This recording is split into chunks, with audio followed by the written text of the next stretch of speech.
திரைப்படம் என்பது கலை, கலாச்சாரம், உணர்ச்சி, தொழில்நுட்பம் ஆகியவற்றின் சங்கமம் ஆகும்.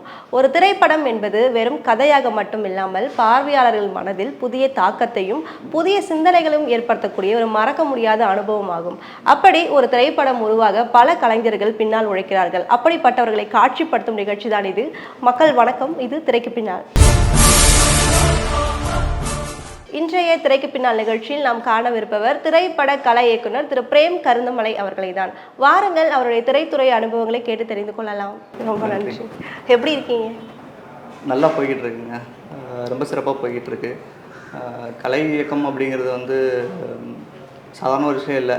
நிறைய இடர்பாடுகளுக்கு இடையில் நாங்கள் படக்கூடிய கஷ்டங்கள் அப்படிங்கிறது வெளியே சொல்ல முடியாதது, வெளியே நிறைய பேருக்கு தெரியாமலும் இருக்கக்கூடியது.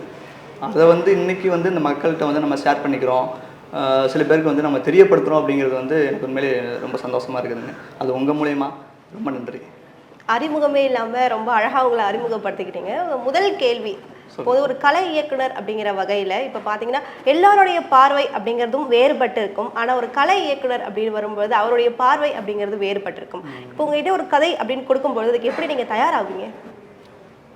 கலை அப்படின்னு சொன்னாலே ஆர்ட் டைரக்ஷன், ஒரு ஓவியம், ஒரு ஓவியர் ஒரு ஓவியம் எப்படி வரையணும்னு நினைக்கிறாரோ, ஸோ அதை டிபெண்ட் பண்ணி தான் நாங்கள் ஒவ்வொரு ஸ்டெப்பையும் ஸ்டார்ட் பண்ணுவோம்.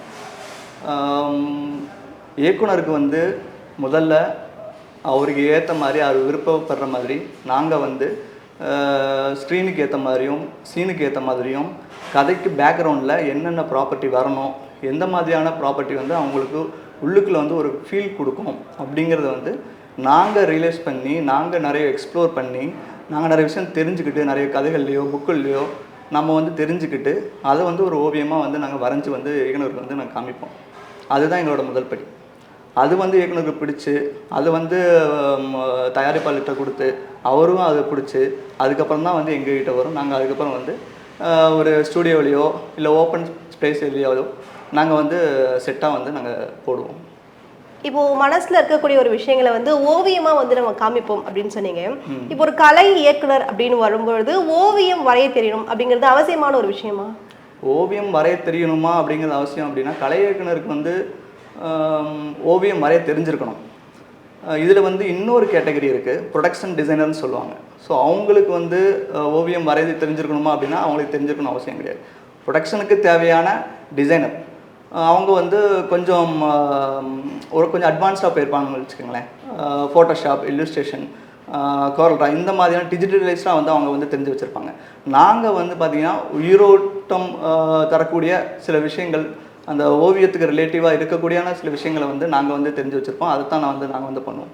ஆர்ட் டைரக்ஷன் அப்படிங்கிறது அது வேறு, ப்ரொடக்ஷன் டிசைனர் அப்படிங்கிறது அது வேறு. ரெண்டுக்கும் வேறுபாடு இருக்குது. நாங்கள் பார்த்திங்கன்னா அதிகமாக ஓவியங்கள் வரைய தெரிஞ்சிருக்கணும் அப்படிங்கிறத கண்டிப்பாக தெரிஞ்சிருக்கணும் அப்படின்னு தான் சொல்லுவேன் நான். அது பேசிக் இல்லையா?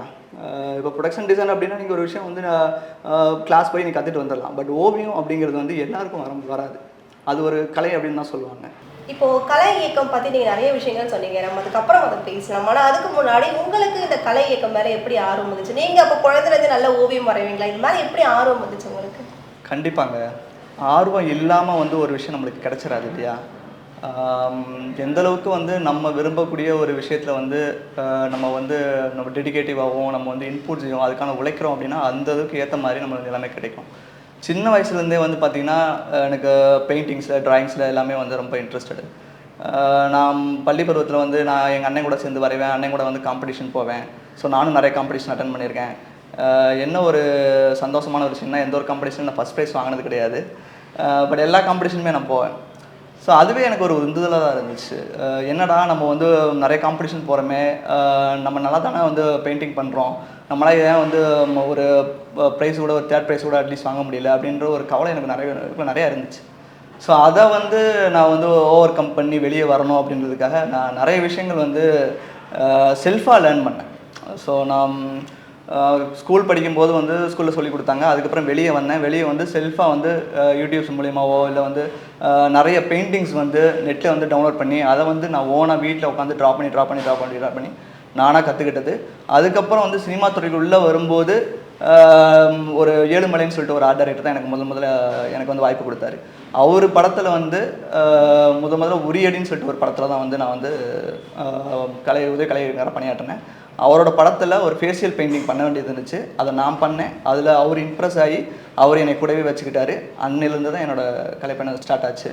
சின்ன வயசுலேருந்தே ஒரு இன்ட்ரெஸ்ட் தான்.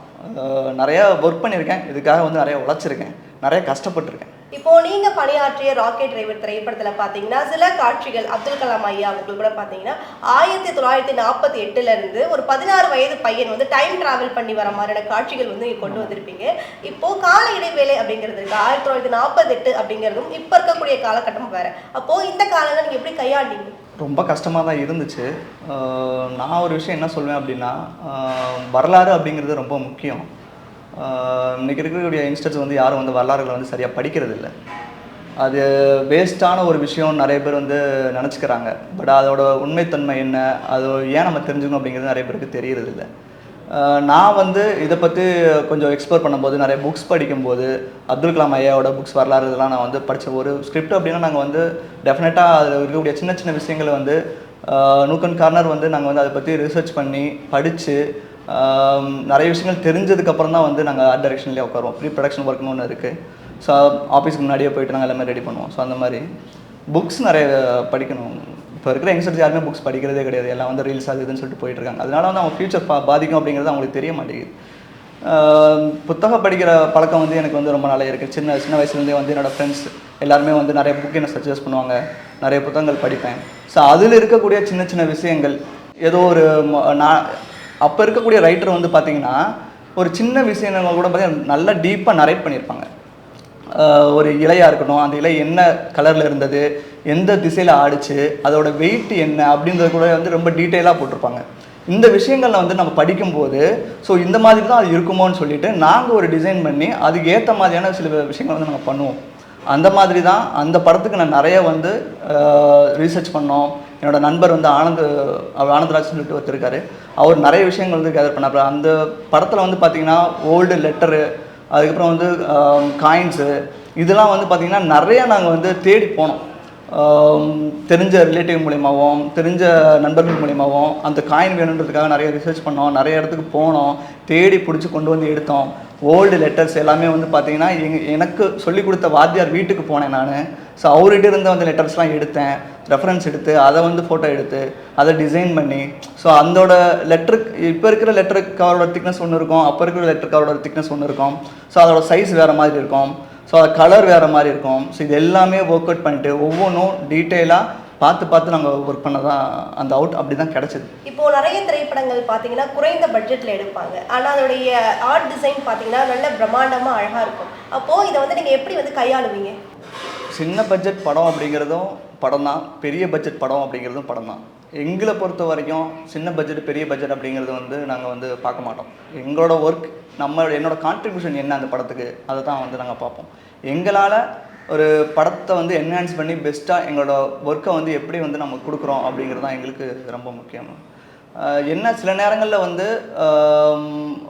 பண விஷயத்தில் வந்து சின்ன சின்ன இடர்பாடுகள் இருந்தாலும் அது பெரிய படத்துக்கும் இருக்கத்தான் செய்யும், சின்ன படத்துக்கும் இருக்கத்தான் செய்யும். இது மாறுமா அப்படின்னு கேட்டிங்க அப்படின்னா பெரிய அளவில் மாறாது. பெரிய ஹீரோவுக்கு வந்து படம் பண்ணும்போது போட்ட பணம் வந்து ரிட்டர்ன்ஸ் நம்மளுக்கு வந்து கிடைக்கும் அப்படின்ற ஒரு நம்பிக்கையில் அவங்க வந்து பணமாக கொட்டுவாங்க. சின்ன படங்கள் பண்ணும்போது நம்ம நல்லா எடுத்தால் போதும், நல்லபடியாக படம் நல்ல கதையாக இருக்கணும், மக்களை போய் சேர்ந்து அடையணும் அப்படின்ற எண்ணங்கள் நிறையா இருக்கும். அதுவும் வந்து ஒரு பாராட்டக்கூடிய ஒரு விஷயந்தான். அதுக்கு சின்ன அளவில் வந்து எங்களுக்கு வந்து பொருளாதார ரீதியாக வந்து சின்ன அமௌண்ட்டாக எங்களுக்கு கொடுப்பாங்க. அதுக்கேற்ற மாதிரி நாங்கள் பண்ணி கொடுப்போம். எங்களை பொறுத்த வரையும் ஒரு ஒளிப்பதிவாளர்கிட்ட வந்து கேட்டு ஃப்ரேம் வந்து ஃபில் பண்ணுறதுக்கு என்ன வேணுமோ டைரக்டர்கிட்ட கேட்டு பேக்ரவுண்டில் வந்து என்னென்ன திங்ஸ் வேணுமோ அந்த காட்சிக்கு அது என்ன வேணுமோ நாங்கள் வந்து ரெடி பண்ணி கொடுப்போம். பட்ஜெட்லேயும் பண்ணி கொடுப்போம், பட்ஜெட் இருந்தது அப்படின்னா அதுக்கு மேலேயும் நாங்கள் பண்ணி கொடுப்போம். நிறைய கம்பெனிஸ்லாம் இருக்குது இல்லையா, சின்ன இன்டீரியர் ஒர்க் பண்ணுறவங்க, பெரிய இன்டீரியர் ஒர்க் பண்ணுறவங்க, இந்த மாதிரிலாம் இருக்கிறாங்க. அதே மாதிரி ஸோ சின்ன பட்ஜெட்டில் வந்து கூடுதலாக எங்கள் ஒரு பொருள் வந்து இதில் தான் பண்ணணும் அப்படின்னு அவசியம் கிடையாது. நாங்கள் சினிமாவை பொறுத்தவரையும் நிறைய நீங்கள் எந்தளவுக்கு சீட் பண்ணி காமிக்கிறீங்க அப்படிங்கிறது தான் ரொம்ப ரொம்ப முக்கியம். ஒரு வால் இருக்குது அப்படின்னா அது வால் மாதிரி தெரியாது, அது லோ காஸ்ட்டில் எப்படி பண்ணணும் அப்படிங்கிறது எங்களுக்கு தெரியும். ஒரு ஃபோட்டோ ஃப்ரேம் இருக்குது அப்படின்னா, ஒரு கோல்டு கலர் ஃபோட்டோ ஃப்ரேம் இருக்குது, அது வந்து ரொம்ப அழகாக இருக்குது, ரொம்ப எலகண்ட்டாக இருக்குது அப்படின்னா அதை லோ காஸ்ட்டில் லோ ப்ரைஸில் எப்படி பண்ணலாம். ஒரு 50,000 ரூபாய்க்கு நீங்கள் வந்து ஒரு பொருளை வந்து வாங்கி வைக்கிறீங்க அப்படின்னா அது 20,000 ரூபாயில் 15,000 ரூபாய்க்கு எப்படி பண்ணணும் அப்படிங்கிறது எங்களுக்கு தெரியும். நாங்கள் இத்தனை வருஷமாக அதை தான் படிச்சுட்டு வந்திருக்கோம். ஸோ ஆர்ட் டைரக்டருக்கு ரொம்ப எக்ஸ்பென்ஸாக பண்ணவும் தெரியும், ரொம்ப காஸ்ட் எஃபெக்டிவாகவும் பண்ணவும் தெரியும். ரொம்ப சின்ன பட்ஜெட்டில் படம் பண்ணுறது அப்படிங்கிறது ரொம்ப சவாலான ஒரு விஷயம் கிடையாது.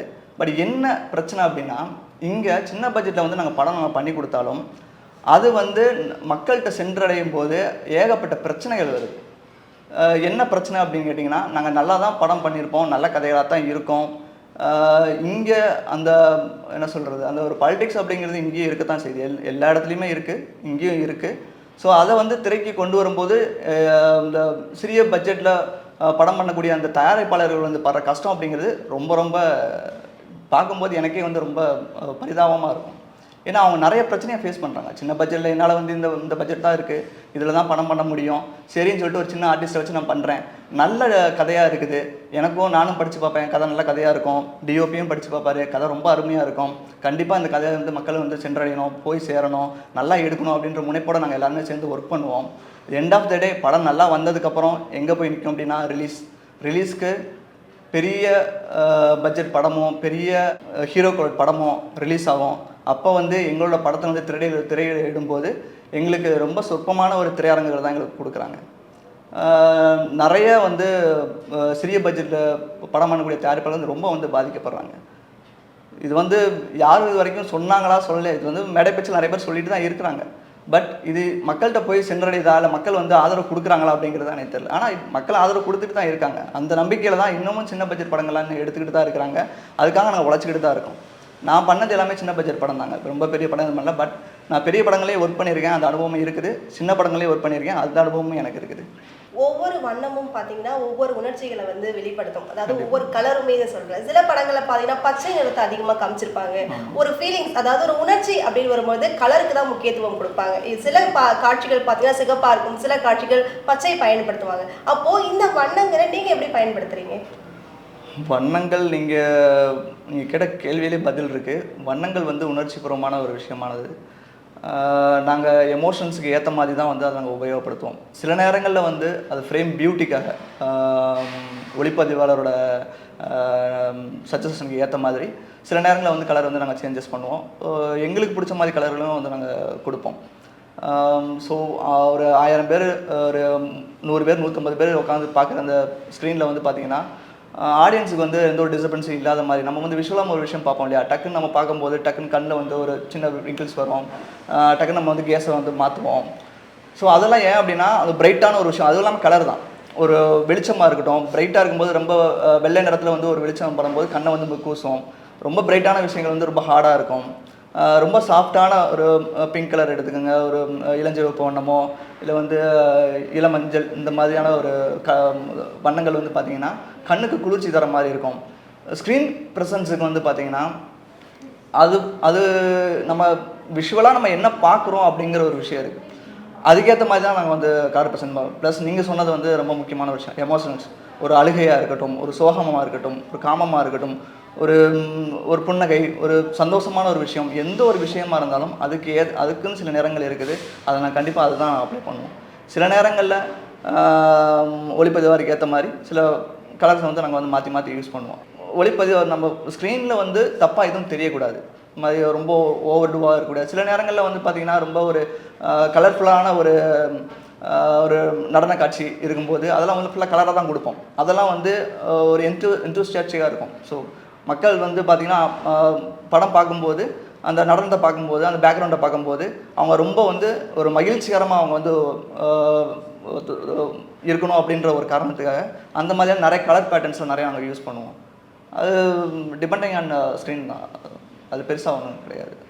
அது வந்து ஆர்ட் டைரக்டருக்கும் தெரிஞ்சிருக்கும், டிஓபிக்கும் தெரிஞ்சிருக்கும், டைரக்டருக்கும் தெரிஞ்சிருக்கும். மோஸ்ட் ஆஃப் த கலர்ஸ் வந்து பார்த்திங்கன்னா ஆர்ட் டைரக்டருக்கு தெரிஞ்சிருக்கும். நாங்கள் சூஸ் பண்ணுறது தான். நாங்கள் பின்னாடி பேக்ரவுண்டுக்கு என்ன கலர் வரணும் அப்படிங்கிறது காஸ்டியூம் இருக்குது, காஸ்டியூமுக்கு ஏற்ற மாதிரி நாங்கள் கலர் வந்து கொடுப்போம். ரொம்ப கான்ட்ராஸ்ட்டாக இல்லாமல் ப்ளசண்ட்டாக இருக்கிற மாதிரியான கலர்ஸும் நாங்கள் கொடுப்போம். சில நேரங்களில் வந்து ரொம்ப கான்ட்ராஸ்டாக இருக்கணும், பேக்ரவுண்ட் ஒரு கலராக இருக்குது, ஆர்டிஸ்ட் கலர் இருக்குது, இப்படி இந்த மாதிரி காஸ்டியூம் போட்டிருக்காங்க அப்படின்னா அதுக்கேற்ற மாதிரியான கலர் வந்து நம்ம சூஸ் பண்ணுவோம். ஸ்கின் டோன் இருக்குது, டஸ்கி ஸ்கின் கேர்ள்ஸ் வருவாங்க, பாய்ஸ் வருவாங்க. ஸோ ஆர்டிஸ்ட் வந்து அவங்களுக்கு ஏற்ற ஸ்கின் கலருக்கு ஏற்ற மாதிரி, அவங்க போகிற காஸ்டியூம்க்கு ஏற்ற மாதிரி முன்னாடியே வந்து பார்த்திங்கன்னா காஸ்டியூம் டிசைனர் இருக்கிறாங்க. ஸோ அவங்களோட உட்காந்து நாங்கள் டிஸ்கஸ் பண்ணுவோம். இந்த கலர் தான் நாங்கள் பண்ண போகிறோம்னு சொல்லிட்டு அவங்க ஒரு கலர் பேலட் கொடுப்பாங்க, டிஓபி ஒரு கலர் பேலட் கொடுப்பாரு. ஸோ எங்கள் சைடு வந்து நாங்கள் ஒரு கலர் பேலட் ரெடி பண்ணுவோம். ஸோ ஓவரால் இந்த படம் வந்து இந்த மாதிரியான ஒரு கலர் ஜேர்னலில் தான் இருக்கணும் அப்படின்றது வந்து ஃபஸ்ட்டே நாங்கள் ப்ரீ ப்ரொடக்ஷனில் உட்காந்து டிஸ்கஸ் பண்ணிவிட்டு அதுக்கு ஏற்ற மாதிரியான காஸ்டியூம்ஸ் அவங்க ரெடி பண்ணுவாங்க. ஸோ அதுக்கேற்ற மாதிரி கலர்ஸ், வால் கலர்ஸ் எல்லாமே வந்து நாங்கள் ரெடி பண்ணுவோம். டிஓபி சைடு அவங்க சைடு அவங்களுக்கு ஏற்ற மாதிரி லைட்டிங் எல்லாமே அவங்க வந்து ரெடி பண்ணுவாங்க. ஸோ எல்லாம் இது ஒரு டீம் ஒர்க் தான். ஸோ எல்லாம் சேர்ந்து நீங்கள் ஸ்க்ரீனில் வரும்போது ஒரு மேஜிக் ஒன்று நடக்கும். ஸோ அதுதான் வந்து சினிமா. அந்த மேஜிக் வந்து எல்லாருக்கும் பிடிச்சமானதாக இருக்கணும் அப்படின்ற ஒரு காரணத்துக்காக நாங்கள் சில விஷயங்கள் ஆட் பண்ணுவோம். அது வந்து சிலருக்கு வந்து தெரியும், சிலருக்கு வந்து தெரியாமல் அப்போ சராசரியான மக்களுக்கு அது தெரியாது. ஸோ எங்களுக்கு வந்து அந்த நாலேஜ் இருக்கிறனால எங்களுக்கு வந்து அது தெரியும். நீங்கள் நார்மலாக வந்து ஒயிட் கலர் தான் கொடுத்துருப்பீங்க, இல்லை கிரே கலரில் நீங்கள் வந்து ஒரு கலர் கொடுத்துருப்பீங்க. அந்த கலர் வந்து ஒளிப்பதிவாக நினச்சாருன்னா அந்த கலர் வந்து கொஞ்சம் வேறு விதமாக லைட்டிங்கில் வந்து மாற்ற முடியும். அந்த மாதிரி அவர் மாற்றுவார். அதேமாதிரி காஸ்டியூம் வந்து ஒரு மாதிரி இருக்குது அப்படின்னா அவர் லைட்டிங்கில் வந்து கொஞ்சம் கரெக்ஷன் பண்ணுவார். டிஐ போகும், டிஐயில் கரெக்ஷன் பண்ணுவாங்க. இந்த மாதிரி நிறைய ஒரு டீம் ஒர்க்கு தான் வச்சுக்கோங்களேன். நிறைய துறையினர் வந்து சேர்ந்து, திரைத்துறைக்குள்ளே வந்து நிறைய துறைகள் இருக்குது. ஸோ ஒவ்வொரு டீமும் வந்து 1 by 1 வந்து ஒர்க் பண்ணி ஸோ என்ஹான்ஸ் பண்ணி ஒரு எலகண்ட்டான ஒரு ஸ்க்ரீன் ப்ரெசன்ஸ் வந்து நாங்கள் வந்து கொடுப்போம். இப்போது எல்லா வேலைகளுமே வந்து நாங்கள் பகிர்ந்து பண்ணுவோம்னு ரொம்ப அழகாகவே ஒரு விஷயம் சொன்னீங்க. அப்போது ஒரு இயக்குனருக்கும் கலை இயக்குனருக்கும் இருக்கக்கூடிய பந்தம் அப்படிங்கிறது எப்படிப்பட்டதாக இருக்கும்? இயக்குனர், கலை இயக்குனர் இவங்களுக்குடைய ஒரு பந்தம் வந்து பார்த்திங்கன்னா ஓப்பனாக சொல்லணும் அப்படின்னா ஒரு ஹஸ்பண்ட் ஒய்ஃப் மாதிரி தான்.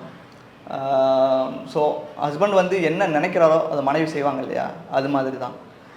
இயக்குனர் வந்து பார்த்திங்கன்னா எனக்கு வந்து இந்த சீன் வந்து இங்கே எடுக்கணும், இதுக்கு இந்த மாதிரி வேணும்னு சொன்னார்னா அதுக்கு உடனடியாகவே நாங்கள் வந்து பார்த்திங்கன்னா முன்னாடிலாம் வந்து இருந்த ஆர்ட் டைரக்டர்லாம் வந்து பார்த்திங்கன்னா அவங்களுக்கு கையிலே ஒரு பேட் வச்சுருப்பாங்க, பென்சில் வச்சுருப்பாங்க, டக்கு டக்குன்னு நாங்கள் ஸ்பாட்லேயே வந்து வரைஞ்சிருவாங்க.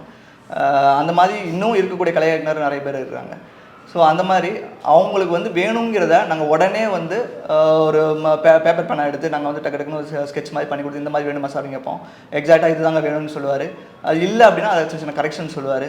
ஸோ அவருக்கு எந்த மாதிரி வேணுமோ அதை வந்து அவருக்கு சாட்டிஸ்ஃபைட் ஆகிற மாதிரியும் கதைக்கு ஏற்ற மாதிரியும் பண்ணி கொடுக்குறது தான் எங்களோட வேலை.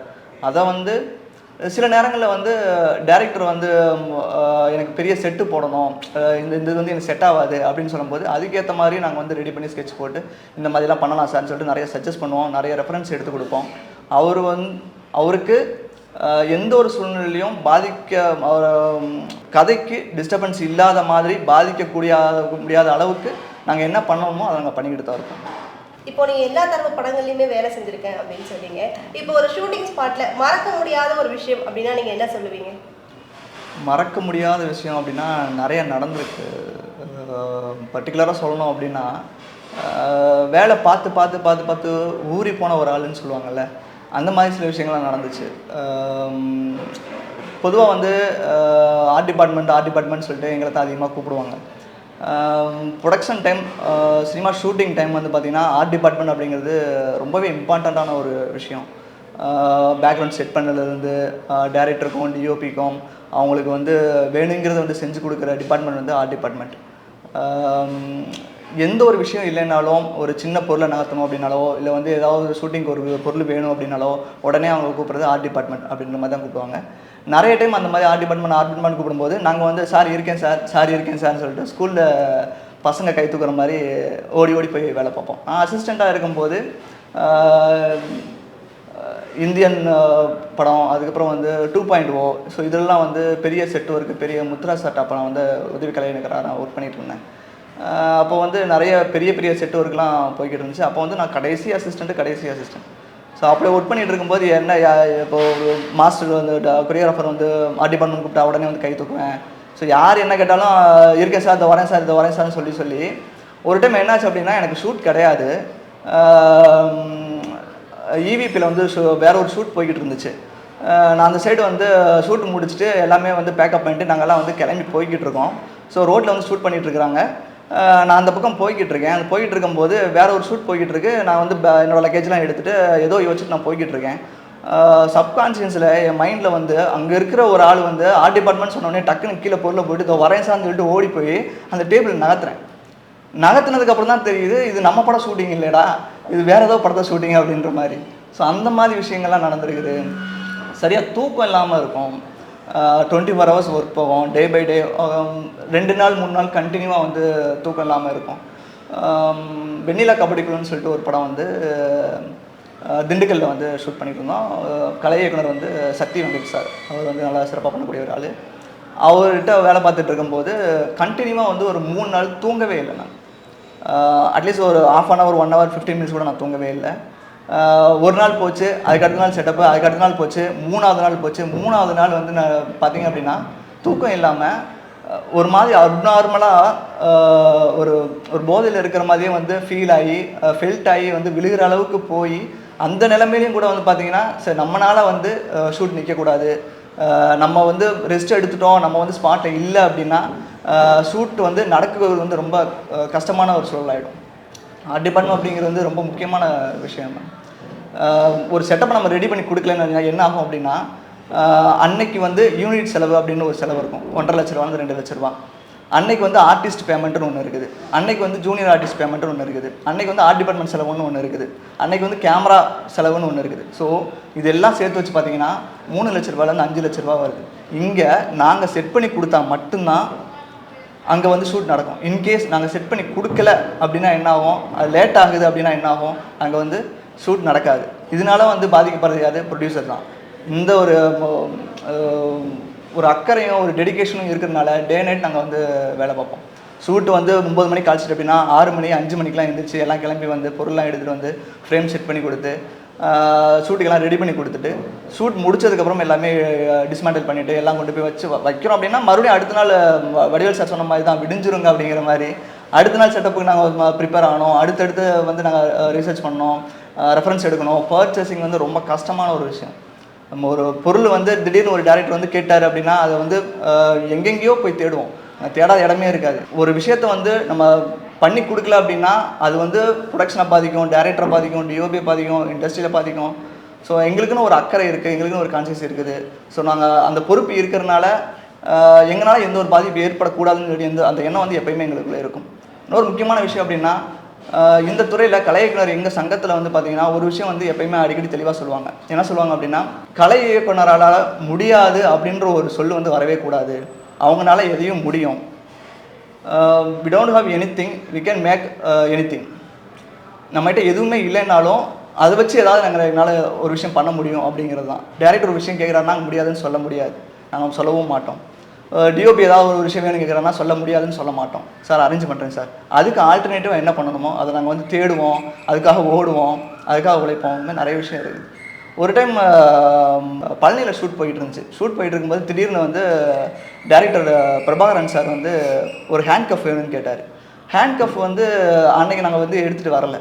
திடீர்னு கேட்டதும் அரேஞ்ச் பண்ண முடியல. என்னோட அண்ணன், என்னோட சீனியர் அவர் வெள்ளிநாதன் சொல்லிட்டு அவர் என்ன பண்ணிட்டாரு, டேரக்டர் ஹேண்ட் கஃப் கேட்குறாரா அப்படின்னு நான் என்னென்ன பண்ண முடியும், நம்ம தான் எடுத்துகிட்டு வரலையா அப்படின்னேன். இல்லையா அப்படின்னா சொல்லக்கூடாதா தம்பி, இது நம்ம எதாவது ரெடி பண்ணணும்டா அப்படின்னாப்ல. என்ன அவர் இப்படி சொல்கிறார், நம்ம தான் எடுத்துகிட்டு வரலையா, நம்ம எங்கே போய் ரெடி பண்ண முடியும், போலீஸ் ஸ்டேஷனில் போய் கேட்க முடியும் அப்படின்னு சொல்லிட்டு நான் அவர்கிட்ட சொன்னேன். ஆமாண்டா போலீஸ் ஸ்டேஷனில் இருக்கலான்னு சொல்லிட்டு இங்கேருந்து வெளியே குடுகுடுன்னு ஓடி போயிட்டு போலீஸ் ஸ்டேஷன் உள்ளே போயிட்டு அங்கேருந்து அந்த மாதிரிட்ட ரெக்வஸ்ட் பண்ணி கேட்டு கையில் காலே விழுந்துட்டு அவங்க வந்து ஒரு ஹேண்ட் கஃப்பை கொடுத்தாங்க. அவங்க கூடவே வந்து ஒரு கான்ஸ்டபிள் அனுப்பிச்சி வச்சாங்க. அது ஸ்பாட்லேயே இருந்து வச்சு ஷூட் பண்ணிவிட்டு அவங்க அப்படியே எடுத்துகிட்டு போயிட்டாங்க. ஸோ இந்த அளவுக்கு வந்து நாங்கள் மெனக்கிடுவோம், இந்த அளவுக்கு வந்து நாங்கள் கஷ்டப்படுவோம் ஒரு பொருள் வேணுன்றதுக்காக. நிறைய தெரியாதவங்க வீட்டுக்கெல்லாம் உள்ளே போயிட்டு எனக்கு அது கொடுங்க இது கொடுங்கன்னு சொல்லி நிறைய கேட்டு நிறைய விஷயங்கள் வந்து இதுக்காக ஹார்ட் ஒர்க் பண்ணுவோம். இப்போ திரைத்துறை அப்படின்னு சொன்னாலே வீட்டில் ஒரு பயம் இருக்கும், இந்த சினிமாவுக்கு புரிய வேண்டாம் அப்படின்னு சொல்லுவாங்க. இப்போ ஆரம்ப கட்ட காலத்தில் இந்த முன்னாடி வந்தீங்க இல்லையா சினிமா துறைக்கு, அப்போ உங்கள் வீட்டில் இருந்த ரெஸ்பான்ஸ் எப்படி இருக்குது, இப்போ இவங்க இருக்கக்கூடிய ரெஸ்பான்ஸ் எப்படி இருக்குது? சினிமா துறைக்கு நான் போகிறேன்னு சொல்லும்போது எதிர்ப்பு இருக்கத்தான் செஞ்சது. யாரும் வந்து அவ்வளோ சீக்கிரம் வந்து அலோவ் பண்ண மாட்டாங்க. அந்த பீரியடில் லைக் ஒரு 20 years பேக் வந்து பார்த்திங்கன்னா நான் சினிமா போகிறேன், ஆர்ட் டைரக்ஷன் பண்ணுறேன்னு சொல்லும்போது அவங்களுக்கு வந்து ரொம்ப எதிர்ப்பு தான் தெரிவித்தாங்க. எங்கள் சித்தப்பா வந்து ஆல்ரெடி ஆர்ட் டைரக்டராக தான் இருந்தார், இன்னொரு சித்தப்பா வந்து டேரக்டராக இருந்தார். ஸோ அவங்க வந்து சக்ஸஸ்ஃபுல் ஆகலை அப்படின்ற காரணத்துக்காக நீயும் போக வேண்டாம், நீயும் இங்கே இரு அப்படின்ற மாதிரி சொன்னாங்க. ஸோ நமக்குள்ளே ஒரு அச்சீவ்மெண்ட் இருக்குது, என்னால் முடியுன்ற ஒரு விஷயம் எனக்கு தோணுச்சு. அதுக்காக நான் அங்கேருந்து நான் கிளம்பி இங்கே வந்தேன். நான் வரும்போது தனியாக தான் வந்தேன், நான் மட்டும்தான் வந்தேன், யாரும் கிடையாது. எனக்கு சென்னையில் வந்து யாரும் பழக்கமும் கிடையாது. என்னோடய ஃப்ரெண்டு, ஒரே ஒரு ஃப்ரெண்டு விஜய் கோவிந்தராஜ், அவனால தான் நான் சினிமாவுக்குள்ளே வந்தேன். இன்றைக்கி இவ்வளோ தூரம் வந்திருக்கேன் அப்படின்னா அவனும் ஒரு காரணம் தான். நான் வரும்போது யாருமே அங்கே கிடையாது. நான் வந்து உள்ளே வந்து கஷ்டப்பட்டேன். எங்கள் வீட்டில் சினிமா துறைக்கு போகிறேன் அப்படின்னா உனக்கு வந்து பொண்ணு கொடுக்க மாட்டேன்னு சொல்லிட்டு எங்கள் மாமாவே சொன்னார். சரி சும்மா தான் சொல்கிறாங்கன்னு சொல்லிட்டு நானும் அசால்ட்டாக இருந்தேன். பட் உண்மையிலே அவங்க பொண்ணு கொடுக்கல. ரொம்ப கஷ்டமாக இருந்துச்சு, ரொம்ப கஷ்டமாக ஃபீல் பண்ணேன். பட் அதையும் தாண்டி எனக்கு சினிமா வந்து நம்ம பிடிச்ச ஒரு வேலையை செய்கிறோம், நம்ம பேஷன் அது அப்படின்னு சொல்லிட்டு நான் உள்ளே வந்து இப்போ வரைக்கும் வந்து பார்த்திங்கன்னா நான் ரொம்ப சந்தோஷம் தான் பட்டிருக்கேனே தவிர சினிமா ஒரு நாள் கூட என்னை ஏமாத்துனது கிடையாது. எனக்கு இன்னும் கொடுத்துக்கிட்டு தான் இருக்கே தவிர ஒரு நாள் வந்து இப்போ வந்து ஒரு காதலியை வந்து நம்மளுக்கு ஒரு காதலி இருக்குன்னு வச்சுங்களேன், அவங்கள நேசிக்கிறோம், அவங்க ஏதோ ஒரு சூழ்நிலை வந்து நம்மளை கஷ்டப்படுத்துவாங்க. அந்த மாதிரி நான் சினிமாவை நேசித்தேன். சினிமா வந்து ஒரு நாள் கூட என்னை வந்து கஷ்டப்படுத்துனது கிடையாது.